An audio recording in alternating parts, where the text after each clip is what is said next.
Who do you trust? Now, here's the star of our show. Планируете вы строите? What future are you planning and building for your country and your people? In this future, will any public dissent against the official line be penalized by law, as it is now? Will the search for external and internal enemies intensify further? You're just asking questions because you're a stupid person. Did. Are you stupid? In this future, will mobile internet be shut off nationwide more frequently? Will there be new special military operations? Don't talk to me that way. You're just a lightweight. Don't talk to me that way. I'm the president of the United States. Don't ever talk to the president that way. I remember you once said that our future is in our hands, meaning in the hands of everyone. But practically all power in Russia is in your hands. This means the future, to a large extent, is as well. What will it be like? What lies ahead? Well, first of all, I don't think I've ever been asked a question in such a horrible manner. First question. You don't even say, hello, how are you?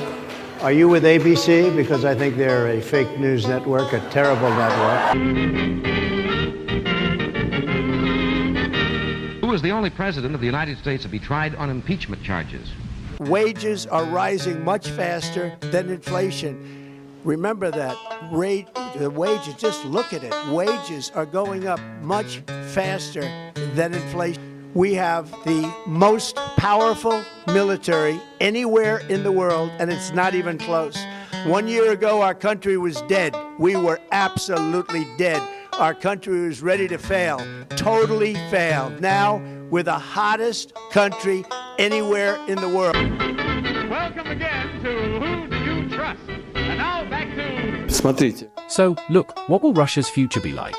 Will actions or people who disagree with the authorities' actions, as you said, be penalized by law? You are probably referring to our well-known law, which is constantly criticized, about foreign agents. Dear colleague, I want to draw your attention to the fact that this is not our invention. This law was adopted in a number of Western countries, in the United States, back in the 1930s. Why don't you act in a little more positive? It's always trying to My question to you is... Get you. And you know what? That's why nobody trusts the media anymore. All these laws, including the US law, are much tougher. It provides for criminal penalties, including imprisonment. Those people have been just absolutely excoriated by some of the fake news, like you. You're CNN, you're fake. There is also a question about what will happen next with the BBC. There is a multi-billion lawsuit from the US president against the BBC. That is their family business. Let them sort it out themselves. We're going to walk down to the Capitol, and we're going to cheer on our brave senators and congressmen and women. I do not want to rub salt into your wounds. I do not want to touch on this topic, although it is, of course, a problem. There is inaccurate representation of information and manipulation. It is obvious, and I think President Trump is right. But that is not the point. What a stupid question that is. What a stupid question. I say that you're a terrible reporter. That's what I say. You asked whether there will be new special military operations. There will be no operations if you treat us with respect, if you observe our interests just as we have constantly tried to observe yours, and if you do not deceive us, as you did with NATO's expansion to the east. They said there would be no NATO move to the east. Not one. This is a direct quote. So what happened? That is a war that's dying to be settled. I will get it settled before I even become president. If I win, when I'm president-elect, and what I'll do is I'll speak to one, I'll speak to the other, I'll get them together, because Biden had no idea how to talk to him, he had no idea how to stop it. And our security interests were simply ignored. You did not create this personally, of course, but Western politicians created the current situation with their own hands. And they continue to escalate it. They constantly talk about preparing for war with Russia. But you live here, as far as I know, not for the first year. You understand this? Look, let me tell you something. Be nice. Did you take a trip to Europe? Yes, we did. My sister and I went to Europe, and I think we really had a ball. We'll be back in 1 minute to play the game. I want to finish on another note.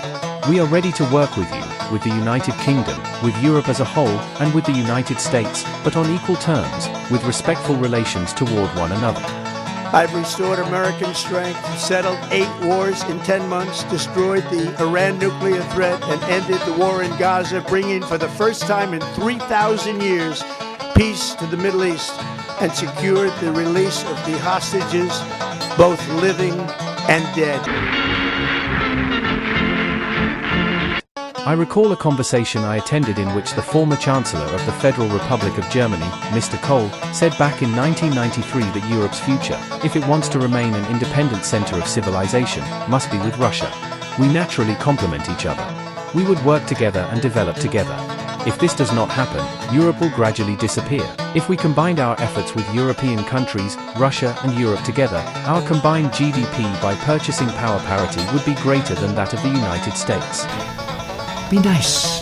The most obnoxious reporter in the whole place. Let me just tell you, you are an obnoxious, a terrible actor. Combining and complementing our capabilities, we would thrive rather than fight each other, as you currently do toward Russia. We are not at war with you. But you are at war with us through Ukrainian nationalists. We are ready to stop these combat actions immediately, provided that security conditions for Russia in the medium and long term are assured, and we are ready to cooperate with you. We'll see you tomorrow at the same time on Who Do You Trust? Bye now.